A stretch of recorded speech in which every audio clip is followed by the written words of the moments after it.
Hello दोस्तों, आपके अपने YouTube चैनल पर आप सभी का स्वागत है। उम्मीद है आप सभी स्वस्थ होंगे। आज के क्लास में हम पढ़ेंगे क्यूब यानी कि गन के बारे में। तो जो भी नए बच्चे चैनल पर आए वो चैनल को सब्सक्राइब कर लें और पीछे वाली क्लासेज ज़रूर देख लें। क्यूब यानी कि गन क्या होता है भाई? गन और गनाब में क्या फ़र्क है? गनाब की सभी भुजाएं अलग अलग हो सकती हैं, ठीक है।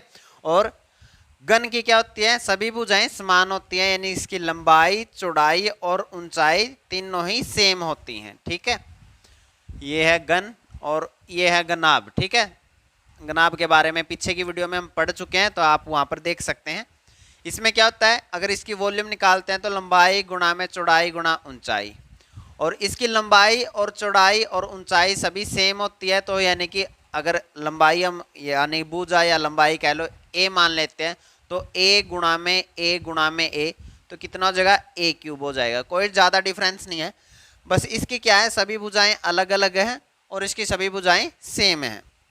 अगर कवर सरफेस एरिया की बात करें तो वो क्या आता है भाई? इसका 2 इंटू में एल प्लस में बी इंटू में एच, ठीक है। अगर इसका कवर्ड सरफेस एरिया आप लोग निकाल लेंगे तो वो क्या होगा भाई? 4a² होता है। 4a² कहाँ से आता है भाई? 2 गुणा में, अब लंबाई और चौड़ाई दोनों कितनी है? ए और ए है, और गुणा में ऊंचाई वो भी ए है। ए और ए कितना हो जाएगा? 2a, 2 दूनी 4, और ए गुणा में ए क्या हो जाएगा? a² हो जाएगा। यानी फॉर्मूले इनके सेम ही है। कोई एक याद कर लो, उससे दूसरा आप लोग बना सकते हैं। टोटल सरफेस एरिया की बात करें तो क्या होता है? 2 गुणा में एल बी बी एच और एच एल, ठीक है।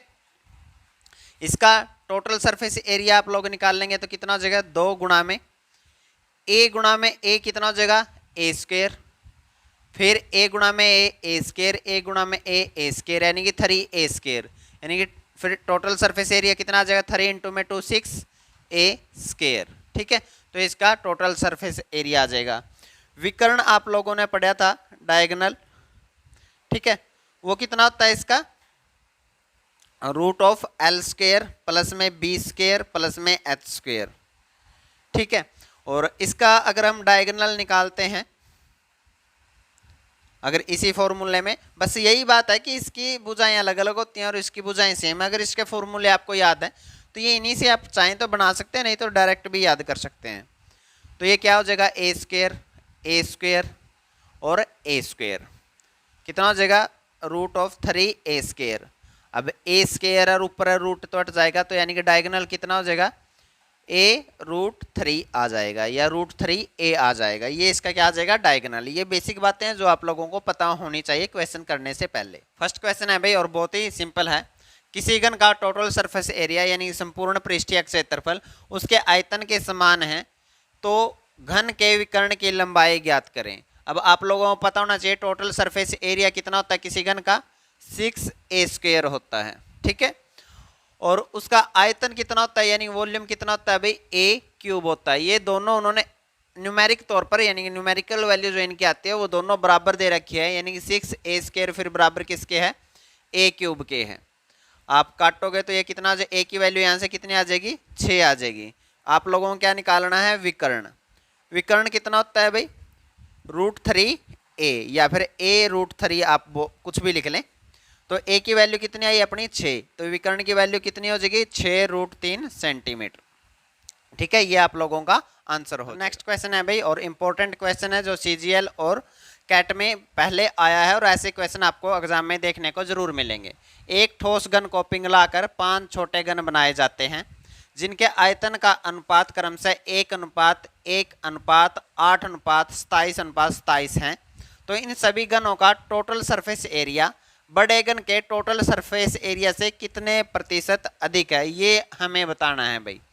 एक बात ध्यान रखना है भाई, आप कोई भी गन है, गनाब है, या फिर आपका बेलन है, शंकु है, जो भी कोई भी चीज़ है, अगर आप पिघला कर एक चीज़ से दूसरी चीज़ बनाते हैं भाई, तो हमेशा आप लोगों का वॉल्यूम सेम रहता है भाई। जो पहले वॉल्यूम था यानी कि पहले आयतन था और जो बाद में आयतन है वो आयतन हमेशा सेम रहेगा भाई। आपकी रेडियस चेंज हो सकती है, हाइट चेंज हो सकती है, लंबाई चौड़ाई बदल सकती है, लेकिन आयतन हमेशा बराबर रहेगा। तो जब भी क्वेश्चन आए कि एक चीज पिघला कर दूसरी चीज बनाई गई है, तो आपके दिमाग में डायरेक्ट स्ट्राइक होना चाहिए कि आयतन बराबर रहेगा। अब उन्होंने 5 नए गण बनाए और जिनका आयतन किस अनुपात में, 1:1:8:27:27, ठीक है। तो ये इनके क्या है, वॉल्यूम है। तो वॉल्यूम क्या है, 1:8:27:27, ठीक है। तो टोटल वॉल्यूम कितनी हो गई भाई, ये जो अब ये दोबारा वॉल्यूम बनी है बाद में, और जो शुरू में वॉल्यूम थी वे दोनों बराबर रहेंगी। ये मैं आप लोगों को बता चुका हूँ, 57 54 और 10 64, यानी कि टोटल वॉल्यूम कितनी है, 64 है। तो बड़े वाला जो गन है उसकी वॉल्यूम कितनी रही होगी, आयतन कितना रहा होगा, 64। तो उसकी भुजा कितनी आ जाएगी, यहाँ से आयतन क्या होता है, एक ही क्यूब। क्यूब हटाओगे तो इसका क्या हो जाएगा, क्यूब रूट हो जाएगा। और 64 किसका क्यूब रूट होता है, 4 का। तो एक की वैल्यू कितनी आ जाएगी, 4 आ जाएगी। उसके अलावा अब यहां से अगर इनकी भुजाओं का अनुपात निकाल लूं मैं, तो ये क्या है, 1 का क्यूब है। तो क्यूब रूट करोगे तो इसकी भुजा कितनी आएगी, 1। इसकी भुजा कितनी आएगी, 1। 8 का क्यूब रूट करोगे तो भुजा कितनी आएगी, 2। 27 किसका क्यूब होता है भाई, 3 का। तो 27 का क्यूब रूट करोगे तो भुजा कितनी आ जाएगी, 3 और 3। तो ये जो नए गण है 5, इनकी भुजाएं कितनी आ जाएगी, 1 1 2 3 3। और जो बड़े वाला गण है उसकी भुजा कितनी है, 4 है। अब आप लोगों को बताना है टोटल सरफेस एरिया में कितना इंक्रीज हुआ है। तो टोटल सरफेस एरिया इस बड़े वाले गण का कितना होगा भाई, किसी भी गण का टोटल सरफेस एरिया क्या होता है, 6a², यानी 6 गुणा में भुजा का स्क्वायर। और भुजा कितना है, 4। 4 का स्क्वायर करोगे तो कितना हो जाएगा, 16। 16 छिकम 96। तो शुरू में तो अपना टोटल सरफेस एरिया कितना था, 96। जब हमने नए गणों में बदल लिया तो अब टोटल सरफेस एरिया कितना आ जाएगा। तो कैसे निकालेंगे, 6a²। 6 मैंने सभी का कॉमन ले लिया। 1 का स्क्वायर करोगे तो 1 आएगा, फिर 1 का स्क्वायर करोगे तो 1 आ जाएगा, फिर 2 का स्क्वायर करोगे तो कितना आ जाएगा, 4। 3 का स्क्वायर करोगे तो 9, और फिर से 9। तो ये टोटल जो बाद में हमने नए गण बनाए हैं 5, उनका टोटल सरफेस एरिया कितना आ जाएगा, 18। 18 और 4 22, 22 और 2 24, 24 छिक्के 144। यानी पहले टोटल सरफेस एरिया कितना था अपना, 96 था, और बाद में टोटल सरफेस एरिया कितना हो गया, 144। तो कितना इंक्रीज हो गया, 144 में से 96 माइनस कर लो, कितना आ जाएगा आप लोगों का, 48 आ जाएगा। और कितने पे इंक्रीज हुआ है, 96 पे। भाई कोई भी चीज़ परसेंटेज जब हम निकालते हैं तो किस पे निकालते हैं, इनिशियल वैल्यू पे, शुरू की वैल्यू पे। फिर भी परसेंटेज के बारे में किसी को अगर कम नॉलेज है तो मैंने क्लास डाल रखी है इस चैनल पर, वहाँ पर आप जाकर देख सकते हैं प्लेलिस्ट में। तो 48 का इंक्रीज हुआ, 96 के ऊपर प्रतिशत के लिए गुणा में 100 और प्रतिशत का निशान। 48 दूनी 96, 2 पे काटोगे तो कितना आ जाएगा, 50। तो कितने का इंक्रीज हो गया भाई टोटल सरफेस एरिया में, 50% का। तो कौन सा ऑप्शन ठीक हो जाएगा अपना, डी। नेक्स्ट और बहुत ही इंपॉर्टेंट क्वेश्चन है भाई, ये CGL 2017 के मेंस में आया था। देखें भाई, एक गन को एक शंकु के अंदर रखा गया है जिसकी त्रिज्या व ऊंचाई क्रमशः 25 सेंटीमीटर और 20 सेंटीमीटर है। गन का एक फलक शंकु के आधार पर रखा है तथा विपरीत फलक शंकु को स्पर्श कर रहा है, तो गन की भुजा ज्ञात करें। तो इसकी भुजा हमें निकालनी है, इसका डायरेक्ट फॉर्मूला है, आप वो जरूर याद रख लें भाई। गन की भुजा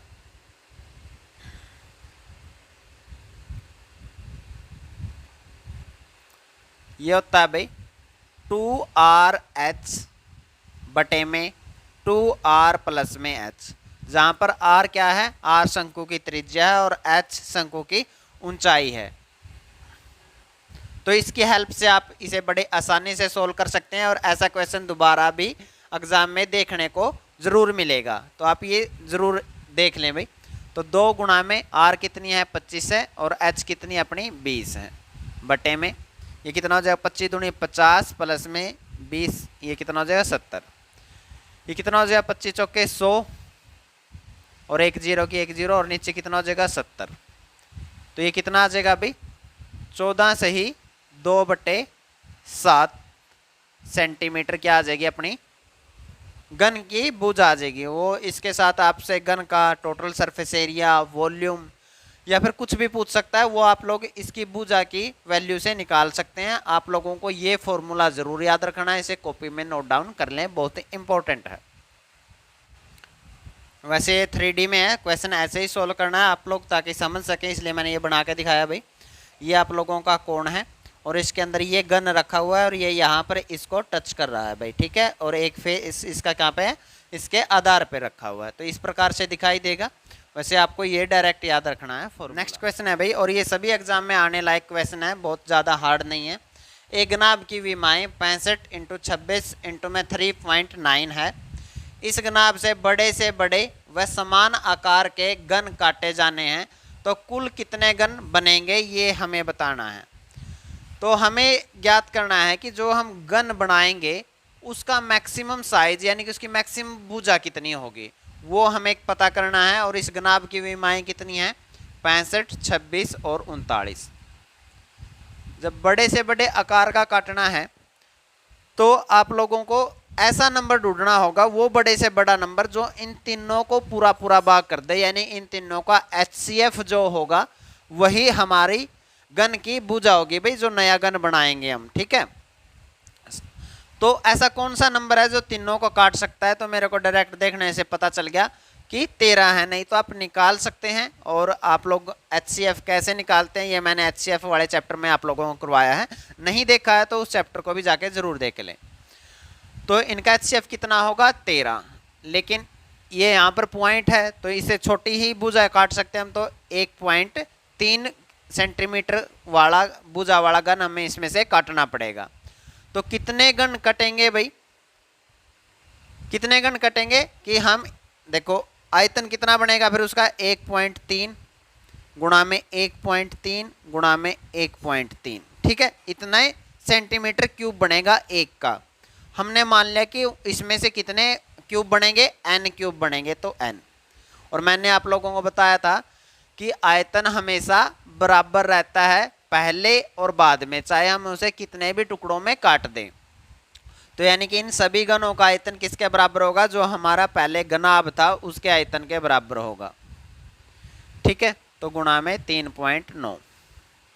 तो अब आप लोग काट ले भाई, ये इस साइड गुणा में, उस साइड जाके किस चीज़ में आ जाएंगे, डिवाइड में आ जाएंगे। तो n की वैल्यू आप लोगों को पता चल जाएगी, 65 गुणा में 26 गुणा में 39, वैसे ये 3.9 है। और ये 13 गुणा में 13 गुणा में 13, ठीक है। सभी के साथ एक एक पॉइंट है तो बटे में 10 आएगा। टोटल कितना हो जाएगा, 1000। उसको मैंने ऊपर गुणा कर दिया और इसका पॉइंट हटाएंगे तो नीचे क्या जाएगा, एक नीचे 10 चला जाएगा, तो 0 से 0 ये काट दी, ठीक है। अब आप लोग इन्हें काट लें भाई, 13 पंजे 65, 13 दूनी 26 और 13 तिये 39। तो ये कितना है, 5 दूनी 10, 10 गुणा में 100 कितना हो जाएगा, 1000, 1000 गुणा में 3 तो कितने हो जाएगा, 3000। तो टोटल कितने गन कटेंगे भाई, इसमें से 3000 घन कटेंगे। इसके अलावा इस क्वेश्चन में और क्या पूछा जा सकता था कि जो छोटे गन काटे गए हैं उसका टोटल सरफेस एरिया क्या है, उसका वॉल्यूम कितना है, तो जो आप लोग इसकी भुजा के हेल्प से निकाल सकते हैं। क्या फॉर्मूला है वो मैं आपको वीडियो के शुरू में बता चुका हूँ, ठीक है। अगर एक ही वैल्यू पता चल जाती है तो हम बाकी सारी चीज़ें निकाल सकते हैं, volume, total surface area, cover surface area, diagonal, ये सारी चीज़ें मैं आपको शुरू में बता चुका हूँ। तो गन से आप किसी भी एग्ज़ाम में अगर बैठते हैं तो गन से जितने भी क्वेश्चन बन सकते थे बेसिक लेवल से लेकर एडवांस लेवल तक के, वो सभी मैंने आज आप लोगों को करवा दी है। उम्मीद है आपको सभी क्वेश्चन समझ में आए होंगे। और यदि वीडियो अच्छी लगे तो वीडियो को लाइक ज़रूर किया करें, अपने दोस्तों के साथ शेयर करें। और यदि चैनल अभी तक आप लोगों ने सब्सक्राइब नहीं किया तो चैनल को सब्सक्राइब कर लें, बेल आइकन दबाएँ आने वाली वीडियो की नोटिफिकेशन के लिए। जय हिंद।